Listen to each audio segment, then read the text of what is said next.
네, 여러분. 학생도 학부모도 교사도 2024 대입수시 이것만은 꼭 알고 지원하세요. 2부를 한번 시작해 볼까 합니다. 아무 생각 없이 이제 학부모님들과 학생들, 우리 학교 학생과 학부모님들을 위해서 만들었던 뭐 편집도 없이 올렸던 영상이 알고리즘을 타고 1만 뷰를 기록했습니다. 그래서 혹시나 수익 창출이 되는 거 찾아봤더니 여러분들의 구독과 좋아요가 많이 필요하더라고요. 그 수익 창출이 되면 그 10원도 남기지 않고 전액 기부를 하던가 아니면 우리 학교 학생들에게 아이스크림을 사주는 방향으로 진행을 할 테니까요. 구독과 좋아요를 좀 눌러주시고요. 오늘은 수시 6장 지원 전에 꼭 알아야 할 핵심 정보 정리라는 제목으로 2부를 준비했습니다. 자, 저는 이제 김유정의 누구나 입시라는 컨텐츠를 통해서 김 선생님, 유 선생님, 정 선생님과 함께 이제 그 일반기 고등학교 학생들에 대한 어떤 입시 정보를 보급하는 역할을 하는 김쌤입니다. 자, 오늘 우리가 다뤄볼 이야기는 크게 세 가지 줄기입니다. 첫 번째, 앞으로 입시 일정을 타임라인으로 한번 정리를 해봤습니다. 이제 어떻게, 언제, 뭐가 어떻게 되는지 아셔야 지금 이 시기에 이런 게 필요하겠구나라는 것을 그릴 수가 있겠죠. 그래서 언제 뭘 하는지 알아야 예측하고 대비한다 이렇게 말씀을 드렸고요. 특히나 이 컨텐츠를 보시는 분들이 대부분 그 학부모님인 경우가 많아서 자세한 정리를 조금 담아봤습니다. 자, 두 번째는 대교협 전진협 학예연수 꿀자료 5가지 이렇게 넣어놨습니다.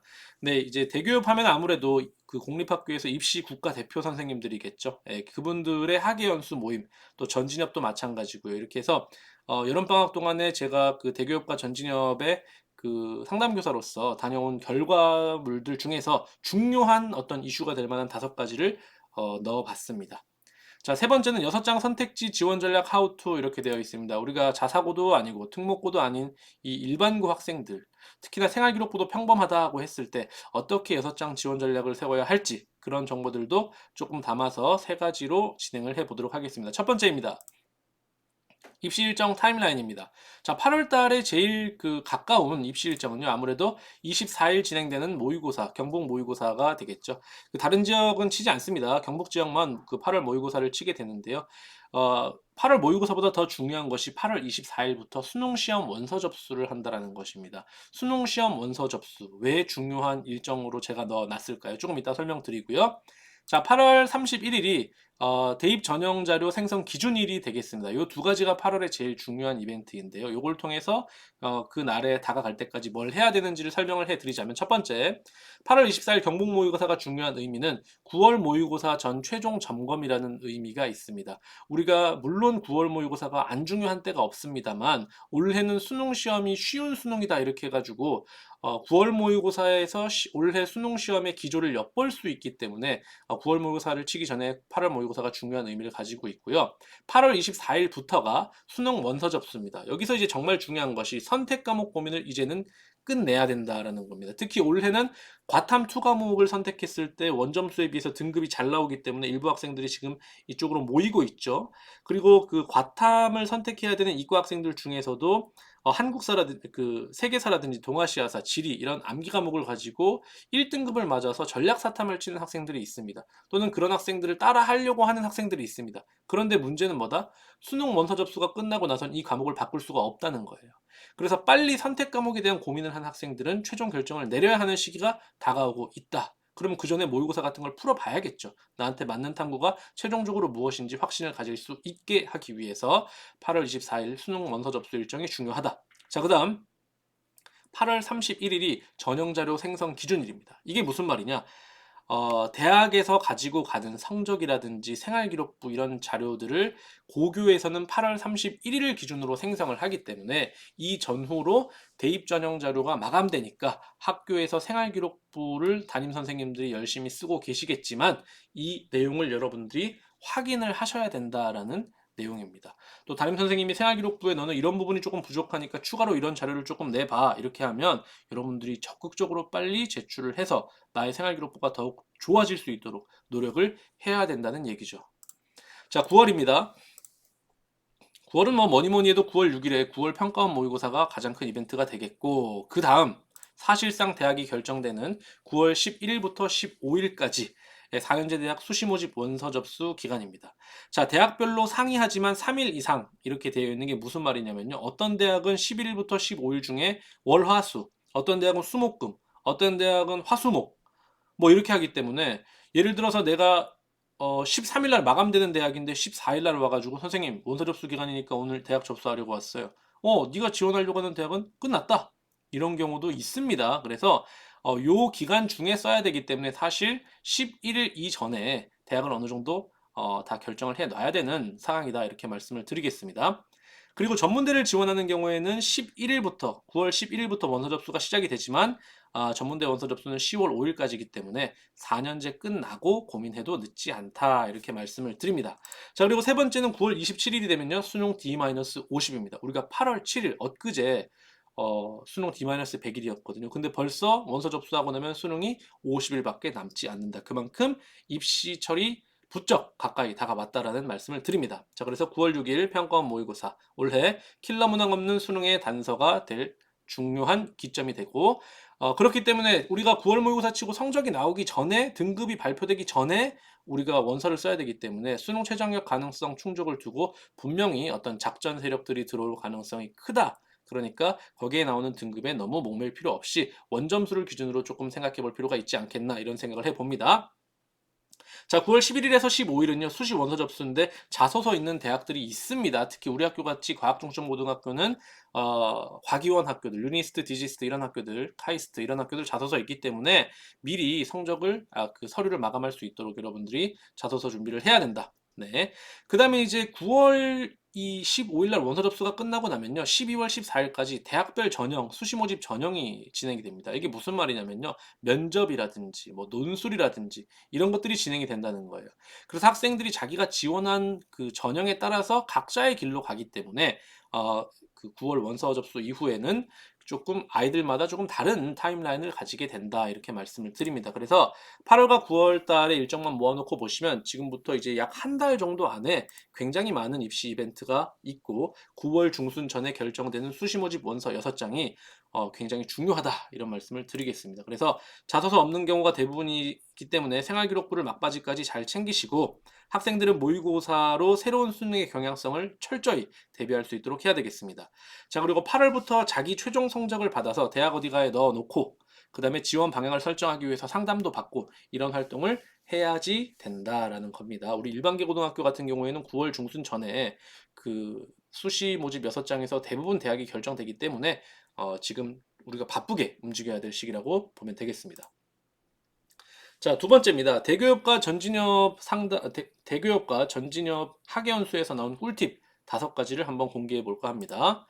자, 미리 출처를 밝히겠습니다. 한국대학교육협의회 대기업 소속 상담교사 학예연수 자료에서 가지고 왔고요. 두 번째로 전국진학지도협의회 전진협 수시바라기 2차 연수에서도 일부 자료를 가지고 왔습니다.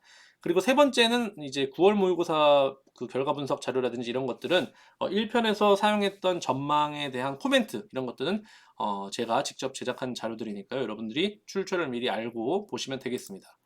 자, 첫 번째 이슈입니다. 5가지 꼭지가 있습니다. 첫 번째 이슈, 문과에 1등급이 없다입니다. 무슨 말이냐면요. 지금 이 학생부 종합전형 면접 서류형 교과 선택 과목별 학생부 성적 분포 이거 전진협에서 가지고 온 자료인데요. 센진학에서 서울시 자료입니다. 지금 왼쪽에 내신 성적이 이렇게 있는데요. 1.0에서 1.5등급 사이에 사탐 선택한 애들은 29%, 과탐 선택한 애들은 73%. 이게 무슨 일이죠? 이 자료를 보시면은 성적이 좋은 애들은 대부분 지금 현재 입시 시스템에서는 이과라는 겁니다. 그래서 이게 왜 그러냐? 지금 현재 교육과정 아이들은 원래 문과와 이과가 수학을 따로 들었는데 지금 교육과정 아이들은 수학을 문과, 이과 같이 들었기 때문에 상대적으로 이과 애들이 내신 성적이 더 좋은 측면이 있고요. 두 번째로 같은 내신이면 모집 정원이 공대가 더 문과에 비해서 공학 계열이 더 많기 때문에 아이들이 좋은 대학을 가기 위해서 적성이 별로 이과에 맞지 않아도 이공계를 선택하는 쏠림 현상이 몇 년째 이어지고 있습니다. 그렇기 때문에 오히려 그 반대로 그럼에도 불구하고 내가 문과인데 내신 성적이 된다? 괜찮다?라고 하면 조금 상대적인 경쟁자 수가 줄어드니까 올렸을 수 있는 해가 바로 올해이지 않나라는 생각을 합니다. 그래서 이 자료는 이제 그 1편에 자세하게 설명이 되어 있으니까 간단히만 말씀드리면 요 기준선이 대학 입학 정원인데 요 빨간색 선이 지금 고3의 숫자, 특히 올해는 작년보다 2만에서 3만 명 정도 학생 수가 더 줄었기 때문에 그것을 줄어든 폭을 가지고 1, 2, 3등급 누적 기준으로 단순히 계산을 해보면 1등급, 2등급, 3등급을 맞던 아이들이 전국적으로 7천 명 정도가 사라진다는 겁니다. 1, 2, 3등급을 합치면 7,000명이 사라진다는 겁니다. 그러면 상대적으로 나의 상대적인 석차는 7,000등 앞으로 간다는 거죠. 물론 재수생을 고려하지 않았을 때. 그래서 학교 내신으로는 학생 수 감소가 같은 내신일 때 더 좋은 대학에 가는 것은 맞는 말입니다. 실제로 6월 모의고사에서도 2만 명대로 재학생이 줄어들었습니다. 그리고 자연계에서 교차로 오는 대학이라든지 학과들은 사실 어느 정도 정해져 있기 때문에 문과 같은 경우에는 이런 것들을 피해서 지원을 할 필요가 있다. 그리고 올해는 특히나 자연계에서 공대, 첨단 분야 증원을 했고 문과에는 내신 되는 학생이 더욱 줄어들었고 그럼 어떤 학과 커트라인이 조금 떨어져서 내가 문과에서 소신 지원을 해야 될지가 조금 그려집니다. 그래서 선생님은 사범대라든지 사회과학 계열 그리고 인문 계열을 조금 주목해 보고 싶습니다. 자, 그래서 학생 수가 감소하면 대학교의 커트라인이 왜 떨어지느냐? 이건 1차 때 자세히 설명을 했으니까 간단하게 넘어가겠습니다. 자, 1, 2, 3, 4등급이 이렇게 있는데 올해 대입에서는 학생 수가 줄고 그래서 1등급, 2등급, 3등급, 4등급에 상대적인 구간에 들어간 학생들이 줄어들기 때문에 대학들도 어쩔 수 없이 커트라인이 이렇게 떨어질 수밖에 없다라고 말씀을 드렸습니다. 그래서 인문계 커트라인 하향은 불가피해 보인다. 그 이유는 네 가지. 학생 수 감소, 학교 안에서도 구조적으로 문과를 안 가려고 하고 학생들도 이과에 쏠림 그리고 첨단 반도체 분야 증원으로 교차 비율이 감소할 것 같다. 그래서 그 역으로 내신이 되고 수능이 되면 문과 학생들 같은 경우에는 과감하게 조금 진로도 되지 않을까. 단 어디 교차로 오는 애들이 적은 과에 지원해 보자라는 얘기입니다. 자, 두 번째 이슈입니다. 9월 평가원 모의고사 접수자로 확인된 대규모 N수생 참전, 정시에서 싸움을 피하자 이렇게 말씀을 드렸습니다. 자, 이 자료 선생님이 이제 1차 때 보여드린 자료인데요. 6월 모의고사 기준을 보니까 작년 육모보다 올해 육모가 훨씬 더 재학생들에게 슬픈 소식이다. 왜 그러냐? 재학생 숫자는 줄어들고 재수생 숫자는 10,000명 늘었기 때문에 그게 문제다 이렇게 말씀을 드렸어요. 그래서 우리가 6월 모의고사를 조금 자세히 보자면 6월 모의고사에서 재수생은 16%였습니다. 작년 6월 모의고사에서는 16%였어요. 근데 이게 재수생이 다 들어온 게 아니죠. 그래서 실제 수능에서는 약 2배 정도 늘어서 30.5%가 작년 수능 시험에서 재수생의 비율이었습니다. 그런데 올해는 재학생이 작년보다 훨씬 더 줄었고 재수생의 6월 모의고사 응시 비율이 늘어나서 19%에 도달했습니다. 그러면은 이거 단순히 그냥 예측해 보면 2배 늘면 한 40% 되는 거 아니야? 이렇게 생각을 하실 수도 있는데 저는 어떻게 전망을 했었냐면 1차 때 올해는 쉬운 수능 이슈가 있기 때문에 그리고 재학생이 감소하고 있기 때문에 또 첨단 분야가 증원을 하고 있고 지역 메디컬 광풍 의대 가려고 지금 난리가 났죠. 또 자기소개서도 없어. 그러면 작년에 졸업한 애들, 즉 올해 2월에 졸업한 애들이 얘들이 작년 졸업생이지만 사실은 대학을 간 지 5달밖에 안 된 애들이라 그랬죠. 얘들이 여름방학 때 학교에 왔다가 자기소개서도 없고 애들이 많이 준다면서요? 올해 수능도 쉽다면서요? 방학 때부터 한번 시작해 볼까요? 그래서 선생님이 올해 반수생이 진짜 문제다 이렇게 말씀을 드렸었거든요. 그런데 9월 모의고사에 이 움직임이 잡히기 시작했습니다. 자, 9월 모의고사 아직 치지 않았죠? 그런데 접수한 사람들의 비율을 봤더니요. 작년 9월 모의고사에서 재수생이 92,000명이었거든요. 올해 6월 모의고사에서 재수생이 88,000명이었습니다. 그런데 올해 9월 모의고사 접수자 10만 명 넘게 재수생이 잡혔습니다. 엄청난 비율이죠. 6월 모의고사보다 훨씬 더 늘어났다는 거예요. 10,000명 이상. 그러면 반수생들이 이제 본격적으로 구모를 신청하기 시작했다라는 얘기죠. 그래서 9월 모의고사 기준 재수생 비율을 2021년부터 놓고 보면은 16%, 21%, 18% 올해가 22%가량 된다. 2022년에도 재수생이 많았네요. 네, 많았죠. 하지만 2022년을 보시면요. 2022년 대입을 보시면요. 재학생도 많았습니다. 근데 올해는 재학생 수는 줄어드는데 재수생의 숫자가 엄청나다라는 것을 우리가 간접적으로 체험해 볼 수가 있죠. 그래서 9월 모의고사 우리 육모 지원자들과 비교했을 때 N수생이 더 많이 몰려왔고 그래프로 보면은 이런 상황이 되겠다라고 말씀을 드리고요. 요 9월 모의고사 응시자들 중에 N수생들을 조금 더 자세히 들여다봤더니요. 전체 접수자 중 21.9%가 N수생인데 대부분 과탐 선택자였습니다. 그러니까 10만 명 정도가 재수생이 9월 모의고사에 응시를 했는데 이 친구들 다시 놓고 보니까 그 중에 6만 5천 명은 이과더라라는 거예요. 그죠? 그럼 문과 학생들은 조금 더 안도의 한숨을 쉬어도 되나요? 그렇진 않죠. 이과생들이 교차 지원을 하기 때문에. 그죠? 그래서 재수생은 대부분 과탐 선택자다. 그러니까 우리가 현역 고3 중에 과탐 선택자들은 정시까지 갔을 때 올해 이 비율도 고려를 해봐야 된다라는 얘기입니다. 자, 그래서 구모로 확인된 N수생 참전, 정시 피해라. 네, 반수생 참전, 예상대로 심상치 않다. 그런데요, 서울 경기 지역의 일부 학교들은요, 우리가 대교원 모임을 가봤더니 고3 현역 숫자보다 재수생, 졸업생이 더 많아가지고 그 원서 접수를 못 받은 경우도 있었다고 합니다. 걔들은 그러면 접수를 못했기 때문에 지금 앞에 자료에는 안 잡힌 거죠. 그래서 그들 중에 상당수는 자연계, 의대 첨단 분야 유인가가 높기 때문에. 그래서 선생님은 서울 수도권 대학에 갈 수 있을 만한 백분위가 애초에 아니면 직어국부터는 가고 싶어도 안 뽑아서 못 가는 게 올해 입시다라고 1차 때 설명을 드렸어요. 그래서 객관적인 저울질을 통해서 강제 재수를 하는 사건과 사례들이 발생하지 않아야겠다 이런 말씀을 드려봅니다. 세 번째, 정시 파이터 대면해라. 네, 우리가 원서 접수를 할 때가 되면 항상 이 정시로 자기는 끝까지 가겠다라고 하는 학생들이 많아요. 특히나 이 학생들 공부를 평소에 좀 잘하는 학생들인 경우가 많은데, 앞서도 말씀드렸다시피 지방 거점 공립대도 지금부터는 정시 때서 안 뽑습니다. 그래서 가고 싶어도 못 가는 경우가 생기기 때문에 현실적으로 얼마 정도 틀려야 어느 대학에 가는지를 대교육 자료에서 가지고 왔습니다. 한번 보면서 나의 정시 가능성을 가늠해 보도록 하겠습니다. 자, 자격별 의대 합격자 비율 이렇게 보시면요. 수능 위주 전형, 주황색이 졸업생입니다. 그래서 정시로 의대 간 애들 중에 졸업생은 이만큼이라는 거예요. 자, 조금 더 확대해서 의대를 18개교로 나눠서 최근 3년간 정시로 의대 간 애들 중에 이번엔 주황색이 재학생입니다. 그러니까 이런 아이들이 여기서 파란색에 해당하는 아이들이 재수를 하고 있다라는 거죠. 그래서 정시로 대학을 가기 위해서는 이런 아이들과 경쟁을 해야 된다는 것인데 대교육 자료입니다. 자, 우리가 그러면 몇 개 정도 틀리면은 우리가 대학을 가느냐? 네, 보시면 국수탐2의 국수 탐구 두 과목 기준의 오답 숫자가 전체에서 3개에서 5개 틀리면 서울대 의대를 갑니다. 그죠?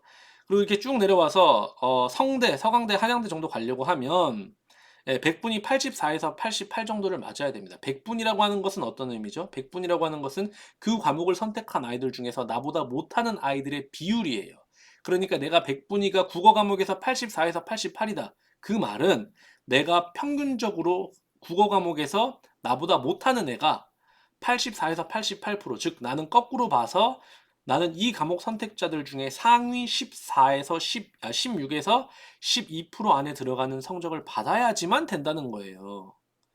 그런데 여러분들 우리가 일반계 고등학교에서 모의고사를 보면 100분위가 그렇지 않은 경우가 대부분이잖아요. 지금 여기 보시면 건대, 동국대, 홍익대 정도 라인도 100분위 평균 80을 받아야 되는데 경북대도 여기에 들어갑니다.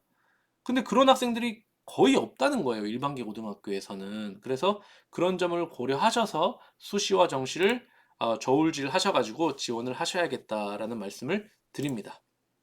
네 번째, 학교장 추천 전형에 관해서입니다. 우리가요, 수시 모집 기간이 되면 이제 본격적으로 학교장 추천 전형에 대한 이야기가 나옵니다. 그런데 오해하시면 안 됩니다. 분명히 이거 헷갈리는 경우 있습니다. 지역 균형 전형이 여러분들이 일반적으로 말하는 학교장 추천 전형입니다. 지역 인재 전형은요, 우리 지역 대학이 우리 지역 학생들을 뽑아주는 제도를 말하는 거예요. 그러면 반대로 얘기해 볼게요. 우리 지역 학생이 다른 지역에 있는 대학의 지역 인재 전형을 쓰면 아예 자동 탈락입니다. 자동 탈락. 근데 그럼에도 불구하고 쓰는 사람들이 있어요. 예를 들어서 우리는 경북 지역인데 부산대 지역인재 전형으로 지원하는 애들 있을까요, 없을까요? 분명히 있습니다. 그래서 지역인재 전형은요, 우리 지역에 있는 대구 경북권에만 쓰셔야 됩니다. 또는 충남권이면 충남권에 쓰셔야 된다는 거예요. 그래서 그 지역인재 전형은 자기가 가능한 권역을 잘 확인을 하시고 쓰세요. 호남권 같은 경우에는 지금 전북대도 호남권에 이제 전남과 전북 전형을 따로 해가지고 봤습니다. 그래서 그 지역별로 지역인재 전형이 되는 곳을 여러분들이 확인을 하셔가지고 지원을 하셔야 되고, 지역 균형 전형도요, 학교장 추천을 받는 것이기 때문에 여러분들 마음대로 쓰면 안 됩니다. 학교에서 어떤 학생을 추천할지를 확인을 하기 때문에 내가 내 맘대로 지원했는데 학교에서 얘는 우리 학교에서 추천한 애 아닌데요 하면은 자동 탈락입니다. 그래서 학교장 추천 전형은 지역 균형이다라는 것을 미리 말씀드리고 갑니다. 이 지역 균형 전형은 학교별로 인원수를 제한해 놓습니다. 예를 들면 고대 같은 경우에는 학교 정원의 4%, 경희대는 5%, 뭐 서울대는 2명 이런 식으로 해놓는데요. 큰 의미가 없습니다. 왜냐하면요, 학교장 추천 전형은 대부분 교과 전형이고 수능 최저가 높기 때문에 내신 성적이 좋고 수능 최저가 되는 아이들이 쓰기 때문에 일반기 고등학교에서는 이 티켓 원서가 일부 학교를 제외하고는 대부분 남습니다. 예, 그래서 경합이 되지 않는 이상 이 학교장 추천 전형을 대부분 쓰는 경우는 거의 없습니다. 네, 일부 학교들이 조금 경합이 되는 경우가 있습니다.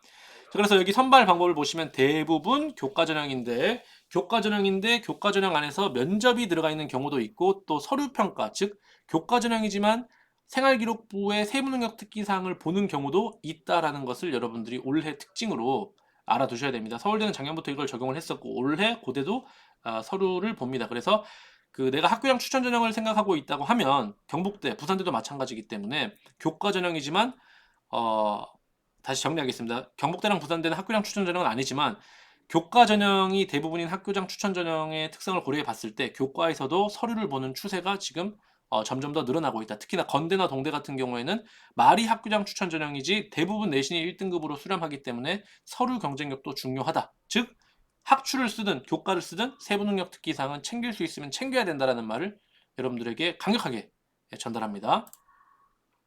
저 선발 방법 쭉 보시면 되겠고, 네, 교과 이렇게 많이 봅니다. 그리고 대부분 수능 최저 영역 기준이 이렇게 있다 말씀을 드렸죠. 그래서 수능 최저를 좀 정리를 해보면 메디컬은 4과목 보는 대학들이 많고 서울 1티어 대학들은 3합 이렇게 보죠. 그리고 이제 2합을 보는 그 대학이 이제 경희대 2합 5선에서 끝나고 외대는 특이하게 2합 4를 보지만 나머지 대학들은 그 아래 있는 대학들은 대부분 이제 2합 6, 7, 8 뭐 이런 식으로 경기권까지 이어진다라고 말씀을 드렸습니다. 자, 수능 최저학력 기준 이렇게 인문, 자연 보시면 되겠고요. 자, 학교장 추천 전형 정리해 보겠습니다. 자, 주로 교과지만 건대, 동대 등 사실상 종합인 경우도 있기 때문에 학추도, 교과도 세특을 챙겨라 말씀드렸고요. 3합권 대학, 그 다음에 2합 5권 경희대, 2합 N은 5보다 큰 경우에 경기권까지 이어진다. 지방대도 요즘엔 보통 2합을 많이 보지만 지거국 중에 일부, 충남대랑 충북대, 경상대 이런 데는 3합까지도 보기 때문에 오히려 여기는 수능 최저가 높아서 3합되면 내신이 좀 낮아도 붙을 수 있다라는 얘기 드렸습니다. 자, 최저가 없는 전형이 있는데요. 이런 경우엔 내신만 보기 때문에 커트라인이 아주 높습니다. 최저가 있는 경우에는 수능의 영향력이 커지기 때문에 여러분들이 수능 최저 충족을 위해서 노력을 해 주셔야 됩니다. 특히나 올해처럼 수능을 잘 받아도 원점수를 평균보다 잘 받아도 수능 시험 자체가 쉬워서 등급이 안 나올 수가 있는 경우가 발생을 하니까 일단 영어 과목을 통해서 수능 최저를 맞춰놓고 시작해야 된다라고 말씀을 드렸습니다. 자, 그리고 지금 수능 최저가 안 되면 수능 때 안 될 가능성이 크기 때문에 여러분들이 8월 모의고사, 9월 모의고사에서 수능 충족 가능성을 선생님께 자신 있게 보여줘야 된다 말씀을 드렸습니다. 다섯 번째, 학종, 입결에서 만난 특이 사례. 과연 내 이야기인가? 자, 이게 정말 어려운 이야기인데요. 그 학생들이 이제 학생부 종합전형을 가지고 와서 선생님, 뭐 작년 사례 보니까 저랑 내신 성적 비슷한데 얘도 끝으로 붙었던데요? 저 여기 내봐도 될까요? 이렇게 이야기를 하면 아무리 얘기를 해도 학생이 그 희망 회로를 자꾸 돌려가지고 상담이 잘 안 되는 경우가 있습니다. 예를 들면 이런 사례입니다. 자, 이거 대기업에서 가지고 온 건데요. 그 경제학과 70% 커트라인을 우리가 대학별로 쭉 이렇게 오른쪽으로 해보면요. 내신 성적이 1.4, 1.5, 1.5, 1.8, 1.8 이렇게 쭉 이렇게 이어집니다. 그러면 지금 이 파란색 지금 보고 계신 선은 교과 전형이에요. 그러니까 교과 전형은 어느 정도 대학별로 그 학과의 70% 커트라인을 우리가 예측이 가능하죠. 왜? 내신만 보니까. 근데 우리가 종합 전형에 자꾸 매달리는 이유는 뭐 때문이죠? 이런 일반적으로 나타나는 선이 커트라인이 종합 전형의 70% 컷을 보면 깨져 있기 때문이라는 거예요. 빨간색이 종합 전형이죠. 특히나 지금 서울시립대 같은 경우에 4.02가 종합 전형으로 갔다고 하니까 애들이 일반계고 학생들이 선생님 4등급도 가잖아요. 저도 여기 써볼래요. 이렇게 돼서 자꾸 설득이 안 된다는 겁니다. 또 이과도 마찬가지입니다. 한양대 고려대 이렇게 컴퓨터공학과 70% 컷을 쭉 놓고 보면 이렇게 일반적인 경향성이 있는데 근데 종합전형은 어떻게 된다? 이렇게 된다는 거죠. 그래서 우리가 설득이 안 돼요. 특히나 성균관대학교에 3.73을 맞은 학생이 종합전형으로 컴퓨터공학과에 합격을 하니까 3점에서 4점대 되는 아이들이 전부 다 와가지고 선생님 저 성대 종합 한번 컴퓨터공학과 한번 내볼게요. 이런 이야기를 한다는 거죠. 그런데요. 마찬가지로 지금 보시면 교과랑 종합전형의 같은 학과의 커트라인 차이가 이렇게 크게 나타나기 때문에 아이들이 종합전형에 더욱더 그 환상을 가지게 되는 것 같은데요. 자, 그런데 한양대입니다. 우리가 이 사례에 잡힌 아이들은요, 종합전형에서 우리 일반계 고등학교 이야기가 아닌 경우가 많다는 겁니다. 지금 보시면 일반계 자공고, 자사고, 영재고, 과학고, 외고, 국제고 이 친구들이 종합전형에서 합격한 경우에 최종 등록자 커트라인이 어떻습니까? 다르다는 것을 알 수가 있죠. 그죠? 그러면 아까 봤던 종합전형 70% 컷은 일반계고라는 거예요? 아니라는 거예요. 아닐 가능성이 더 높다는 것이죠. 그죠? 또 서울시립대도 마찬가지입니다. 지금 보시면 학과들이 쭉 이렇게 있고 우측에 평균 등급, 합격자 평균 등급 보시면 일반계고와 자사고와 특목고가 엄청나게 차이가 있는 것을 보실 수 있죠. 그러니까 단순히 선생님 여기 시립대 기계정보공학과 6.12로도 붙었잖아요. 저 내신 5등급인데 한번 내볼래요. 그거 네 이야기 아니야 라고 이야기해도 거기에 그런 표시를 안 해주기 때문에 여러분들이 종합전형에 대한 환상을 가지고 너무 상향을 하는 것은 소신지원을 하는 것은 조금 위험하다라는 말씀을 드립니다. 네, 그래서 선생님 여기 사례 보니까 작년에 저랑 성적 비슷한 이분도 합격을 하셨는데 이런 얘기 자꾸 하지 마시고 그런 경우는 한두 개 정도 쓰시고 그 어느 정도 그 자사고와 특목고가 들어와 있다는 것을 감안하셔서 쓰셔라 이렇게 말씀을 드립니다. 자, 세 번째 이슈입니다. 그러면 이제 수시원서 6장 지원 전략 어떻게 해야 되느냐? 우리가요, 사실 방법은 딱 한 가지입니다. 우리가 저울질을 해보는 거거든요. 그게 뭐냐? 정시로 갈 수 있는 대학이 내 마음에 더 드느냐? 수시로 갈 수 있는 대학이 더 마음에 드느냐? 해가지고 수시로 갈 수 있는 대학이 더 마음에 들면 우리가 수시 모집 지원하는 게 당연히 이득이잖아요. 학생도 학부모도 이 지점에 다 동의를 합니다. 그런데 왜 자꾸 분란이 발생하느냐? 정시로 못 가는 대학을 지원하는 게 수시 모집인데 뭐 때문이다? 정시 가능성을 객관화하기가 힘들기 때문에 그렇다는 거예요. 그러니까 너 정시로 여기 못 가 라고 하면 그걸 받아들이지 않기 때문에 우리가 문제가 생긴다는 거거든요. 그죠? 그래서 우리가 지금 여기 파란색 제일 위에 있는 요 빨간색으로 표시되는 부분이요. 정시로 모집을 하는 비율이에요. 그런데 지금 서울 수도권을 제외하면 지방대학은 10%대에서 지금 선발을 하고 있어요. 그러니까 정시로 안 뽑아서 못 간다는 거예요. 말씀드렸죠? 안동대는 공립대입니다. 올해 정시에서 15명밖에 뽑지 않습니다. 그러면 지금은 내가 수시로 안동대 가긴 조금 아까운 것 같은데 정시로 안동대 가지 뭐. 정시로는 안 뽑아서 못 간다니까요. 지금 그런 추세가 경북대까지 지금 올해 18%만 정시로 뽑고 나머지 다 수시로 선발하는 게 올해다. 1편에 자세하게 이야기했죠. 그죠? 그래서 학생 수 감소로 수시에서 미리 선발하려는 지방대가 많기 때문에 서울 수도권에 들어갈 수 있는 수준의 백분위가 아니면 여러분들이 함부로 정시까지 갔다가는 사건이 발생한다라는 얘기예요. 그래서 우리가 원서 작성의 특징 및 빌드업을 위한 이해 요소, 우리가 기본적으로 이걸 가지고 판단하죠. 아래쪽에 있죠.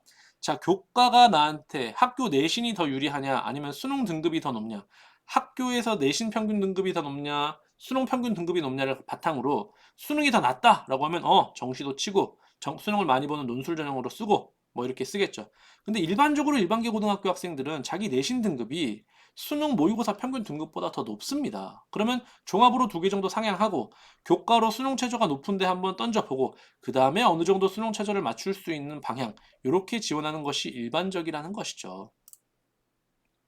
그런데요, 원서를 접수할 때가 되면요, 상담을 할 때 선생님하고 이렇게 상담을 합니다. 자, 상담할 때는요, 자, 너가 가장 가고 싶은데 6개 A 대학 써. 여기 A 네가 제일 원하는데 써라.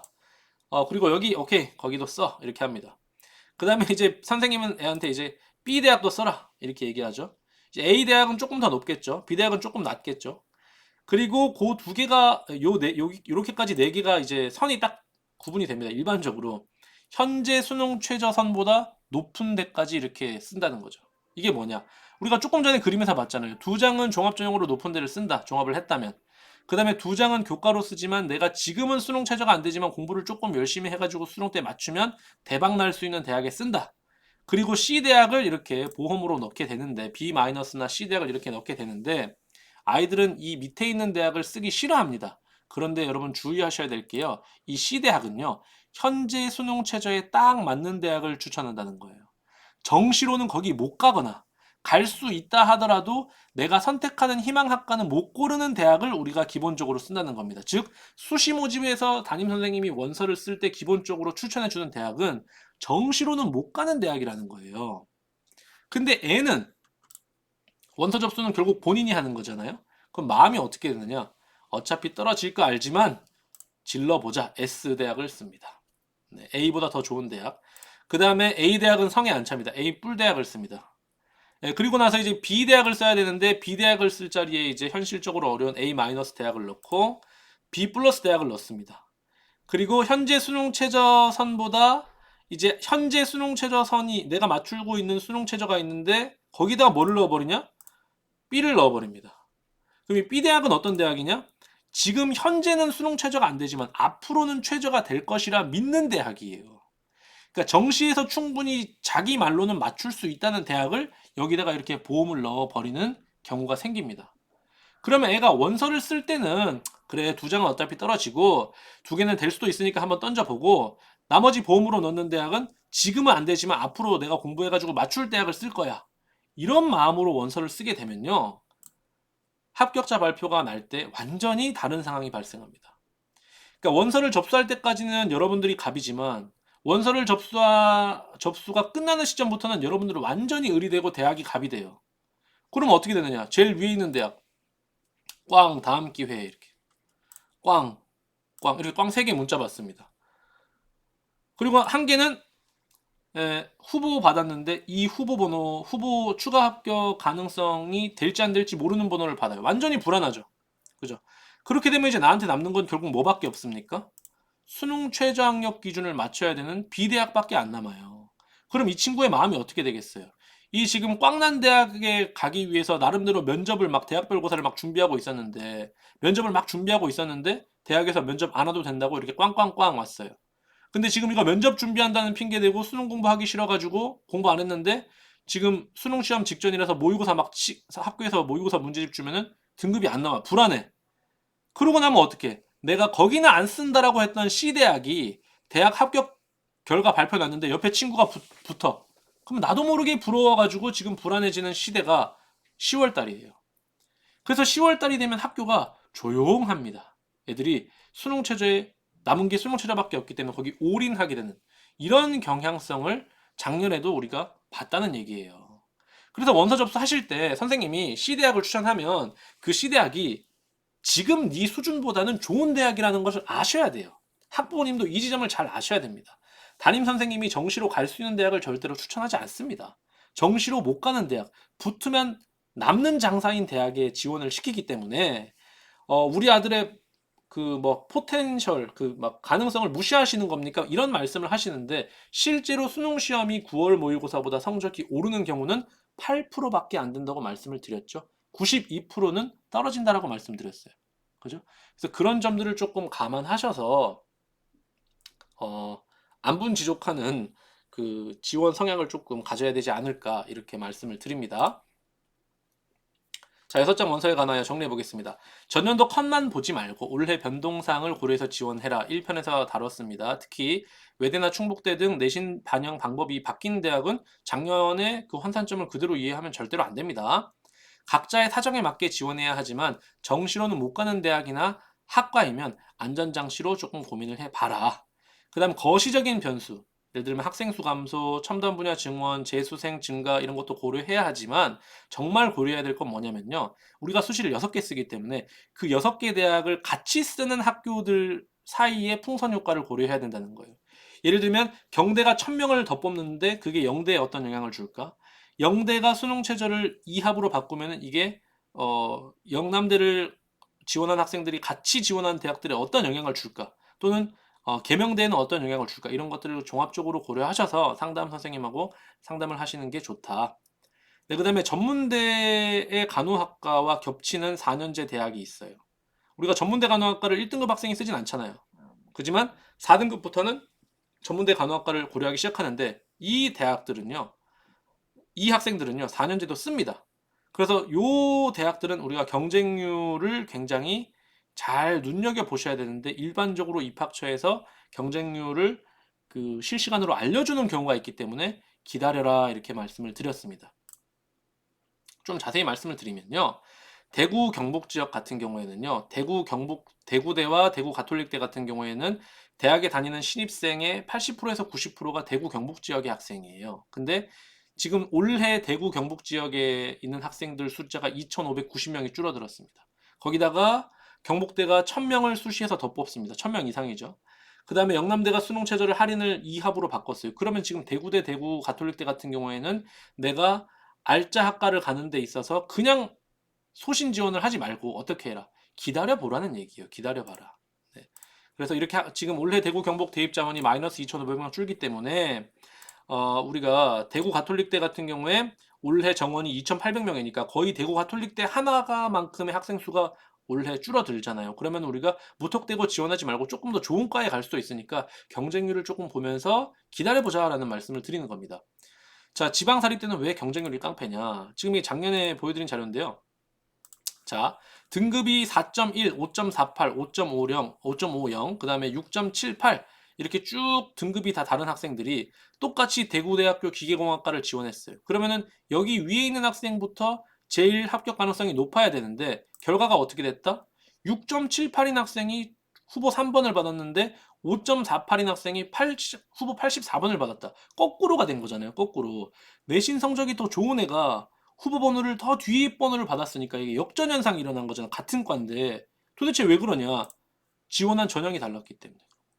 그러니까 이 지방 사립대는 똑같은 과를 지원하더라도 어떤 전형이냐에 따라서 경쟁률이 달라지면 커트라인이 이렇게 달라질 수 있기 때문에 선생님이 말씀드렸잖아요. 그죠? 지방 사립대를 쓸 거면 선생님이 동일 모집 단위 전형 간에도 격차가 크게 나타나니까 먼저 지원하지 말고 컴퓨터실에서 이제 캐시 충전해 놓고 원서 접수 대행료 캐시 충전해 놓고 기다려라.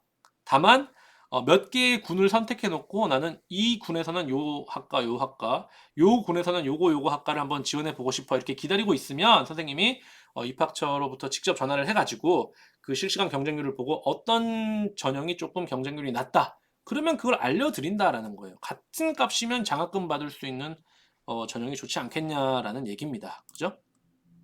자, 정리해 보겠습니다. 지금부터 우리가 해야 될 일. 네, 일단 여러분들이 구독과 좋아요를 조금 해주셔야 됩니다. 네, 선생님이 이 수익이 창출되면 100% 우리 학교 학생들에게 메로나를 사준다고 얘기했습니다. 그래서 구독과 좋아요를 조금 해주시고, 자, 농담이고요. 첫 번째, 수능 선택 과목 이제는 결정을 하자. 네, 수능 원서 접수가 끝나면 못 바꾼다. 두 번째, 최종 내신 성적을 대교육 프로그램 기준으로 받아서 자기 위치를 파악해라. 우리 학교 같은 경우에 지금 다 뽑아서 줬습니다. 그래서 지금 아이의 내신 성적을 형광펜으로 발라서 부모님께 전달을 했기 때문에 우리 아이가 대충 이 정도 내신이구나. 그리고 작년에 우리 학교 기준 합격자는 이 정도 내신에 이 정도 대학을 갔구나라는 대략적인 지원선을 파악하셔야 대학을 고를 수 있다는 거죠. 그 다음에 학과가 먼저인지 대학이 먼저인지 지역이 먼저인지 등의 우선순위를 집에서 조금 결정을 해 오셔야 됩니다. 왜냐하면 이제 제일 답이 없는 대학 상담이 너 대학 어떻게 할 거야? 이렇게 물어봤을 때 어디 갈 수 있는데요? 이렇게 물어보는 경우가 제일 난감합니다. 그러니까 아이가 원하는 것이 학과인지 아니면 대학인지 아니면 어떤 지역에 가고 싶은지 그것을 아이 혼자 고민을 해 와봤자 어차피 부모님이 등록금 내기 때문에 부모님과 상의가 안 된 상태에서 상담을 하면은 두 번 일, 세 번 일 이렇게 고생을 한다는 거죠. 그래서 이제는 이렇게 임박했기 때문에 이 영상을 부모님들께도 쏴주는 이유가 우리 아이 대학에 대해서 조금 고민해 봐야 되겠구나 라는 생각을 가지고 계셔야 된다는 얘기예요. 언제까지? 담임 선생님은 지금 생활기록부 마감하느라 정신이 없습니다. 그래서 생활기록부 내려고 하면 빨리빨리 내고 조용하게 집에서 부모님과 아이가 지금 내신 성적을 가지고 대학을 어느 정도 1차적으로 고민을 해 보시고 그 다음에 대학 어디가 홈페이지에 가시면 공립학교 대교육 상담교사단 선생님이 무료로 상담을 해주고 있습니다. 그래서 내 생각이 맞는지 미리미리 이렇게 확인을 하고 나서 어느 정도 자료를 가지고 담임 선생님과의 상담에 들어갈 수 있어야 되겠다라는 얘기입니다. 자, 근데 특히 중요한 게 뭐냐면요. 요즘 아이들이 이제 개학을 하고 나서 정신 상태가 많이 흐트러져 있는데요. 대학을 바꾸는 변수는 고민을 많이 한다고 대학이 바뀌는 게 아니고 내 성적, 내 수능 최저가 가능성이 나의 대학을 바꿔줄 수 있어요. 그래서 상담을 지금 어차피 하게 될 상담인데 너무 열의를 가지기보다는 수능 최저를 맞추기 위해서 좀 열심히 공부하는 모습을 보여야 됩니다. 10월 달이 되면 여러분들이 상상 속의 희망 대학들이 다 떨어져 가지고 할 게 공부밖에 없는 시절이 오면 안 시켜도 다 공부만 합니다. 그치만 그때 가서 하면 늦어요. 지금부터 우리가 공부를 해야 된다는 얘기를 조금 드리고 싶습니다. 자, 그래서 다시 얘기해도 공부를 하자. 예, 수능 최저를 충분히 맞출 수 있다고 착각하지 말고 제발 공부를 하자. 우리가 원서 6개 지원 조합에서 상향으로 쓰는 대학과 보험으로 넣는 대학 사이에 그 거리가 멀면 멀수록 합격 가능성은 어떻게 될까요? 떨어집니다. 그러면 불안해진다는 거예요, 학생이. 10월 달이 되면 불안해집니다. 그래서 8월과 9월 모의고사에서 증명을 해내야 됩니다. 담임 선생님도 그래야 너 정말 방학 때 열심히 공부했구나. 너 이 정도 수능 최저 이제 되겠구나. 그래야 믿고 쓸 수가 있다는 얘기예요. 근데 담임 선생님이 얘가 지금 수능 최저가 안 되는데 안 될 것 같은데 안 되는 걸 안 된다고 선생님이 이야기를 하면 또 부모님들이 어떻게 국민신문고에다가 또 민원을 넣습니다. 선생님이 우리 아이의 뭐 자존감, 가능성을 무시해가지고 막 이 농담이 아니고 제가 작년에도 국민신문고에 답변서를 제출했습니다. 부모님이 학생을 정서적으로 이렇게 아동학대했다고 해가지고 그 내용이 뭐다? 너 수능 최저 지금 맞춘 적 없잖아. 근데 수능 때 못 맞춘다니까. 여기 써라 이렇게 했다고 이 답변서를 썼거든요. 그래서 올해는 이런 일이 없도록 안 된다고 제가 말을 안 할 겁니다. 그러니까 8월과 9월에 우리 아이들이 수능 최저를 맞출 수 있도록 스스로 조금 노력을 해야 한다. 네. 그래서 상담이 아니라 내 성적표가 대학을 결정한다. 공부를 하자. 이렇게 말씀을 드리면서 오늘 프로그램을 마치겠습니다.